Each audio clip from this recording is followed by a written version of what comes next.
Good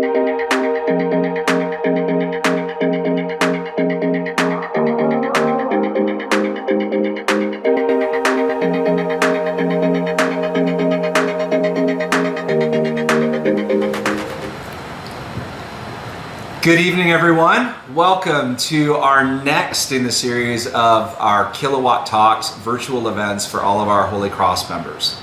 I am Brian Hannigan, and I am back as President and CEO. Jenna and Bob did a fantastic job last month, but you get me again. You know, most of you are familiar with our Brats and Kilowatts in-person events that we held prior to the COVID-19 pandemic, and most recently in Gypsum in September. And we look forward to bringing those events to a town near you. With a beer in your hand and a brat on your plate, those Brats and Kilowatts events give you the opportunity to learn about the latest goings on at Holy Cross, and it enables you to ask questions of myself, our Holy Cross staff, our board of directors, and other leaders of your cooperative. So it's a fantastic opportunity. We hope that you'll stay tuned and look for announcements from Holy Cross on future Brats and Kilowatts events, and also these future Kilowatt Talks as we take on the issues of the day. So tonight I'm delighted to have with me a couple of our wonderful staff members from our Power Supply and Programs Department, Lisa Reed, who's our Energy Programs Manager, and David Manning, who's our Resource Scheduling Analyst. Tonight we're going to talk about our Peak Time Payback Program, or PTP as we might call it, and how that program benefits our members individually with reduced energy bills, but how it also helps Holy Cross reduce our overall power supply costs. Lisa, David, good evening. Welcome. Thank you very much. Welcome to Kilowatt Talks. So Lisa, let's start with you. How do we at Holy Cross source all of this electricity that we provide to our members? Where do we get it from? Brian, that's a really good question. Holy Cross Energy gets our power from many different sources. We supply power from renewable energy sources, from fossil fuels such as coal and gas, from hydro, from methane, and even from a biomass plant here within our territory. Power supply contracts that we have with local providers, such as the new Pitkin County Solar Array that just came online last month, provides quite a bit of power for us. Additionally, we have members who provide solar from their rooftop arrays into our power supply and help provide power for their neighbors. We have wholesale power contracts with a number of different sources, such as WAPA and Guzman, who provides us with economy energy. Our main power supply or wholesale provider is Public Service of Colorado, Excel's Colorado branch. So we have both local resources, regional ones, as well as national. And we have some that are small, we have some that are larger in size, like the biomass plant in Gypsum, and then we have contracts with providers that serve larger parts of the West. David, when it comes to our contract with Excel Colorado, how are we charged for the power that we get from them? Because they provide us both energy, but they also are there kind of to help back us up in case we need more. Yeah, so the electric system is sized to meet the single highest hour of demand in a given year. So you can often have extra infrastructure, extra generation that's only used a couple hours of the year. And so the way that PSCO passes that cost on to us is through this coincident peak charge, a demand charge. So in each individual month, the single highest hour of PSCO's demand, we get assessed a charge based on what our demand is, and that allows them to create an incentive to efficiently use the system and reduce their infrastructure costs. So it's kind of like having a system that's sized to meet the maximum amount, sort of like building a church for the crowd that comes on Sunday, right? Yeah, exactly. But the rest of the time, the church is not, the electric system isn't used as its full intent. What kind of challenges do we run into when, say, we're using power at the same time that everybody else is using power in the state? So the cost can become quite high. So a great analogy is when you're looking at tickets to go home for Thanksgiving, those tickets are very expensive to hop on, to get a seat on a plane. It's a very similar analogy in the power system. When everyone is trying to get something, when everyone needs power, cost is significantly higher, and that's either cost of buying each kilowatt hour, or that's the cost of sizing systems to meet demand. To meet demand. Okay. So is that why we invest in trying to reduce not only the energy but also the demand that we place on the system?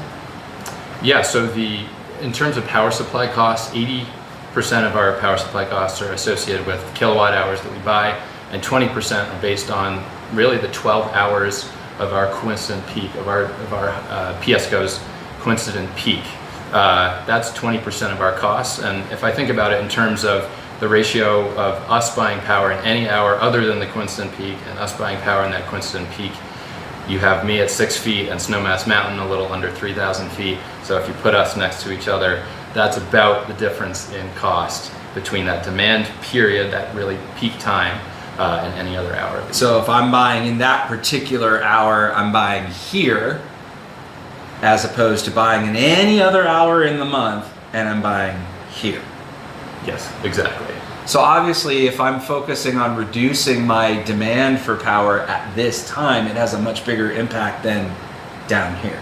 Yeah, so if you were to come to my house during when I think there's a peak time, you'd see me running around the house and turning lights off, and going to my in-laws and turning their lights off, because that equates to dollars. Okay, but how do you know when that peak time is? So we've done a lot of forecasting, and Sam Whelan deserves quite a nod to predict when this peak event occurs, when we think that PSCo is going to peak. I know more about the weather forecasts on the Front Range than I do about here because of that.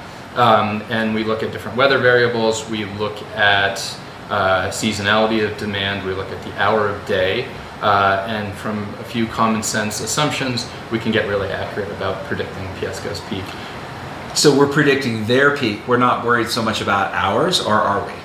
For the coincident peak charge, specifically for the demand charge, we're interested in when PSCo's peak will occur, but our ability to reduce demand in that hour, where we think that may occur, is incredibly important. Got it. So I'm a weather forecaster by training. I also used to play baseball. I know that in baseball, if you get a base hit 3 out of 10 times, you're an all-star. If you're getting the weather forecast right half the time, you get to keep your job. How successful are you guys at forecasting this peak thing? 10 of the last 12 months we've been. 10 of the last correct. 12. Yeah. So I'm guessing you're a rock star around these joints. Sam is a rock star. I'm personally 1 for 4, or sorry, 3 for 4, but Sam is 10 for 12. Okay. I'm working on it. I'm a new guy. That's fantastic. So how often do you call one of these events, and how long typically do they last? It depends on the month, but typically we try to call 4 to 5 events. Usually they last 2 hours. In some months, maybe we'll call a 3-hour event. Okay. And sorry, what was your second question? How long do they last? 3 hours, and then how often do you call them? Yep, so 2 to 3 hour events 4 or 5 times a month. Sometimes there are months where there's a lot of uncertainty. The month of the birth of my daughter, August 2020, it kept getting hotter and hotter and hotter through the month, and I think we called 10 events at least, just because it was... No relationship to your daughter's birth? I don't believe so, but we can look into that. There's certainly a correlative relationship. To put that into your forecasting model. So Lisa, I want to ask you, how does this program benefit members then? When members can reduce their usage during those times of the coincident peak, they can save money. And they can save money for themselves, but they're also saving money for the entire community and their neighbors. Okay, how are they saving money? When they engage in one of these events, first of all, how do they know that a peak is coming and that they have the opportunity to participate? Oh, absolutely. When you sign up for Peak Time Payback, you get to choose how you want to be notified. So we're going to notify you via email, via text, and we usually try to give you 24 hours advance notice. Like David said, we're looking at, maybe 6 events a month. So we'll give you a heads up. We're going to let you know that we think that we're going to have a high event, pretty likely that the system's going to peak, and that happens between 4 to 6 p.m. We're going to ask you to reduce your usage. Now you're going to get 2 savings. You're going to get 1. Well, you use less kilowatt hours during that time because you didn't run your dryer or your dishwasher. But we're also going to pay you back a rebate on your bill. We're going to give you a bill credit for the amount of kilowatt hours you reduced. So we're gonna look at your baseline. So if it's a weekday event that we call, we're gonna take the 10 weekdays prior to that event. We're gonna look at what your usage was on average there. And for every kilowatt hour that you reduce your usage, we're gonna pay you 50 cents per kilowatt hour. That's huge. So not only did you not pay for those kilowatt hours in the first place, but we're gonna give you additional bill credit rebates on top of that. Yeah. Now, if David calls a critical event and, well, that's pretty much, we're gonna peak that day, I'm gonna double that and we're gonna pay you $1 for every kilowatt hour by which you reduce your average usage over either your weekday average, or if that critical event was on a weekend, we use the last 2 weekend days as your average to determine your baseline. Okay, so 50 cents in a high event, $1 in a critical event for every kilowatt hour that as a member I'm not using during that window. That's 5 or 10 times what our regular sale rate is for electricity to the consumer. So you're basically saving the equivalent of 5 or 10 times what you would otherwise be spending for those kilowatt hours. I mean, that's a pretty sweet deal. So how does Holy Cross stand to benefit from this? Well, we're going to benefit because we're reducing that demand charge that we get from our wholesale provider. Okay. So when we reduce that demand charge, that one large peak time when the Excel system peaks and we get charged based on our usage, when we can bring that down, we reduce those energy. We're going to pass those power supply costs. So we've done the evaluation, we've determined what those savings are going to be. We pass those costs on to you, but it also saves the entire membership money. So by you participating in this event, you save money, but you save everybody else money by keeping our power supply costs low. And so that's what, it's a win-win. You save money, but you save your neighbors and your community and the membership of Holy Cross money too. Okay, so I get the text message. What happens if I'm not home or if I'm having a party at that point and I can't do anything to manage my energy demand? Do I have to pay anything for that? No big deal. There's no cost. So it's a win-win and what I call a no-lose. So if we call a peak and you reduce your usage, we give you a rebate. You win. If we call a peak and you are having a party, you don't reduce your usage, you're not home to do anything. In my case, I always turned off my hot tub at that time just for 2 hours. It didn't hurt it. And I didn't reduce my usage. No biggie. I'm not going to give you that extra rebate, but you don't pay anything. And if we call a peak and we miss it, we don't hit it, you still are going to get paid when you do reduce your usage. And since David and Sam are so successful at 10 out of the last 12, overall, we are saving the membership money on our power supply costs. But you're telling me if I participate every single time, I'm batting 1,000, I'm always getting paid whether he's right or wrong? Yeah. Seems like a pretty good deal to me. All win, no lose. So if I'm a member and I'm not yet enrolled in this program, how do I find out more about it? How do I sign up? Because this sounds like something everybody honestly should be involved in. Everybody should be, because it is simple, it's easy, it just helps everybody. You can sign up at our website. Just go under our programs at Peak Time Payback. Give us a call. Call and talk to one of our great member service representatives and they'll get you signed up. Or use our Smart Hub app. Our Smart Hub app has so many different values for you. If you get signed up on Smart Hub, you can look at your usage, you can get your bill, you can pay your bill, you can communicate with our team to let us know what you need from us, but you can also easily sign up there for Peak Time Payback. And that's really where we want you to go to choose your notifications to. So I personally get an email and a text. That way I can be best prepared, but you can choose either one. Right. So how will I know after an event happens, how will I know how much I was able to reduce my usage by? Do I have to wait for the bill to come in later at the end of the billing cycle, or is there a way that I can know more about my energy usage right at the time that I'm using it? Well, there's a couple different ways. We're going to put that bill credit on your bill, but for you to know a little bit more about what you're doing, that Smart Hub app gives you that historical information, and it gives you the information that you need from during that event, but it's not real time. So we are working with Copper, a Colorado-based manufacturing company that has a near real-time device. It's really simple. We're providing these free to remember. It's a $100 value, but really what it does is it gives you that situational awareness and allows you to know what effects you're making. So you can see with near real-time data when you shut something off. If I go out to my garage and I turn off that garage heater in my garage, those are usually high users.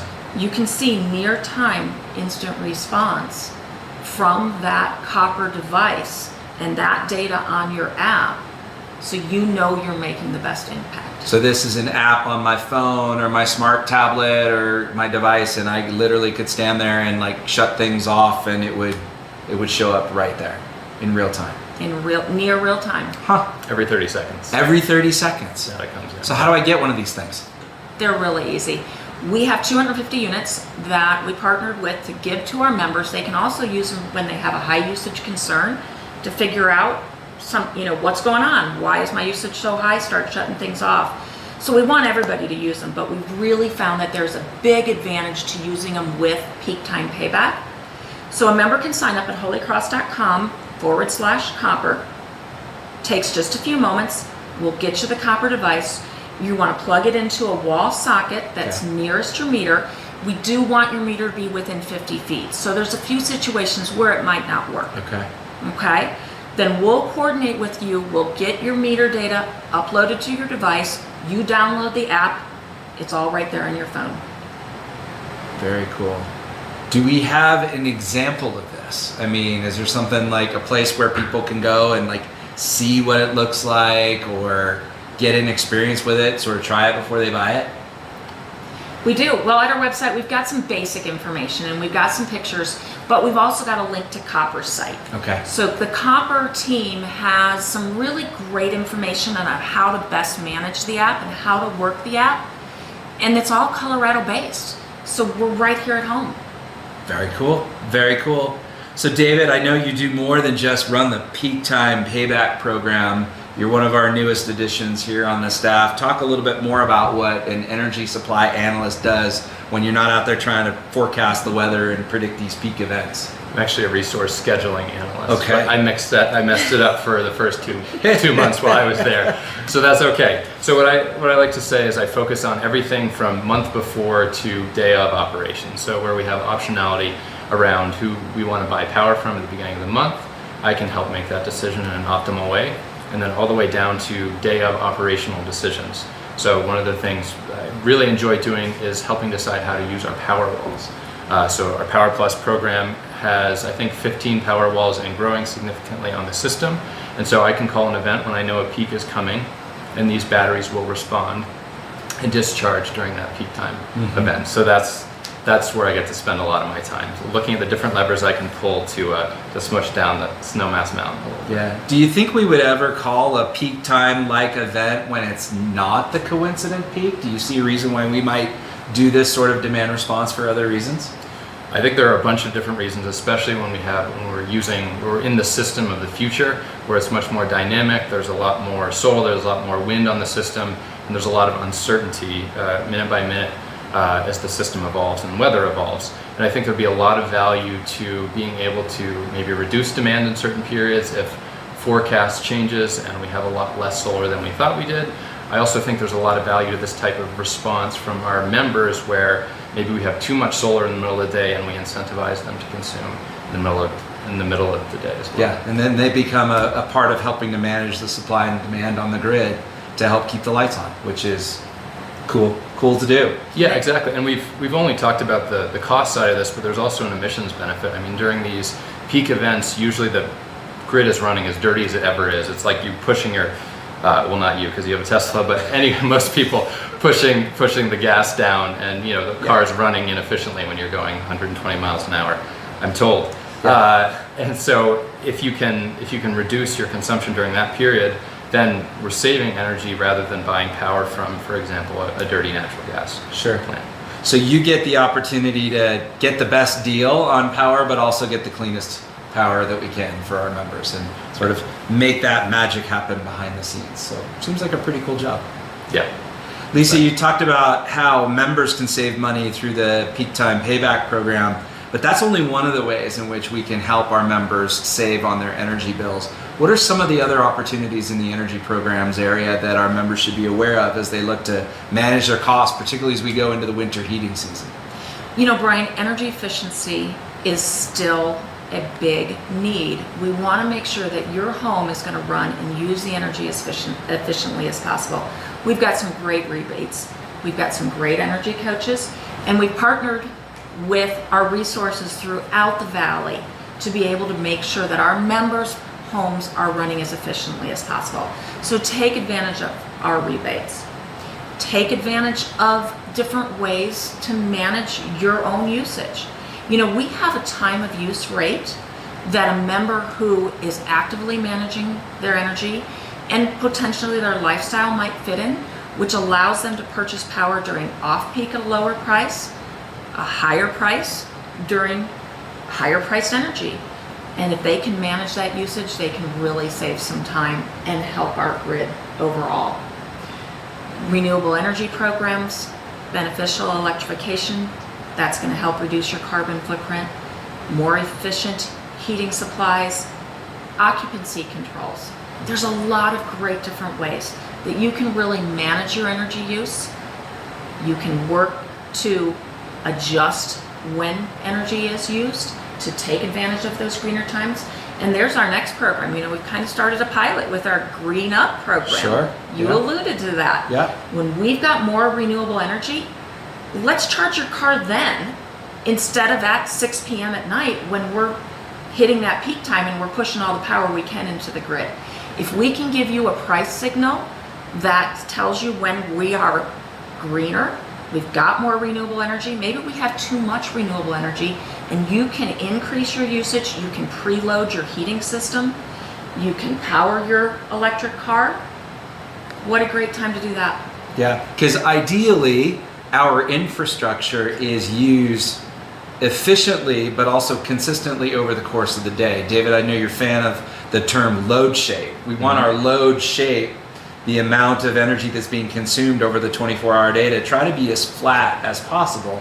And these are all tools and techniques that we can use to take the natural imbalance from when the solar is shining or the wind is blowing and our patterns of usage. Obviously, when we're sleeping, we're not using as much power as we are when we're awake or we're coming home at the end of the day. So I think these are all great tools that allow our members to manage their energy costs, but also allow you to participate in helping keep the lights on and keep the rates low for not only yourself, but for your colleagues. So I appreciate your insights here. I will end with one final question. Aside from Peak Time Payback, what's the one thing that you're working on right now that you're really excited about and can't wait to tell our members about? I've mostly been working on this up here, but I clear it with Sam, so we're going to say it's okay. David's boss. So something we're known for in kind of the wonky community is having options that are pay for performance, which is Peak Time Payback. If we send out a signal and you respond, you receive a credit for that. But also having control options where you receive a credit, demand flexibility credit, and then we take the keys in certain hours to, for example, Saber Switch is a PSCO program people are well aware of, where we would adjust the thermostat very modestly. You can work with Nest and do it such that it's completely imperceptible. Mm-hmm. But if we do that across the whole system, you could actually save a lot of demand during these peak periods. So I think thinking more about the controllability and how we can gently control certain resources to promote efficiency, that's something I'm very excited about, and I think there's a lot of potential. So a good example of this would be if my car's plugged in and you have access to the charger, you could actually pay me for the right to manage the rate of charge so that maybe I would take a break when you needed me to for the good of the grid. In fact, I called a control event this evening, and we're testing out something on the EV chargers on the Holy Cross campus. So if their charging was slightly reduced during a couple hours, this hour and next hour. So I hope you had a little charge left. Yeah, so I was plugged in and I did get a couple of emails, so that explains it. Lisa, what's the one thing you're looking forward to most? One of the things that we're working on right now is just getting a one-stop shop. We want to provide our members with the best place to get all of the information, the most trusted resources, and the ease of making the right decisions to lower their energy costs, to become the most efficient, and, you know, honestly, the greenest. Right. So that's what we're working on right now, is to try to come together on a programs, products that help support our programs, website, bring our partners in. So, you know, what if you bought an energy efficient device, you bought a smart thermostat, and you only had to go in one place, and you could get 3 different rebates. You know, we've got so many resources here in our valley to help us become more energy efficient and sustainable. Let's figure out a way to make it as easy and as simple for our members as possible. And if they can look at Holy Cross Energy as their trusted resource to get that information, we're here for them as a cooperative. And maybe not only get the rebates, but get enrolled into this peak time payback program, which we've talked about tonight. So who knows? It's an exciting future, and there's a lot of great developments. And as members of Holy Cross, you'll be the first to benefit. So I encourage you to stay tuned. We've got some great things coming your way. And I want to thank all of you for attending tonight's Kilowatt Talks live stream virtual event, which will be premiering shortly. We'd love to hear what you thought of this evening's event. So visit our Facebook page or our website at holycross.com and post a comment or a review or hit the like button there. Super important.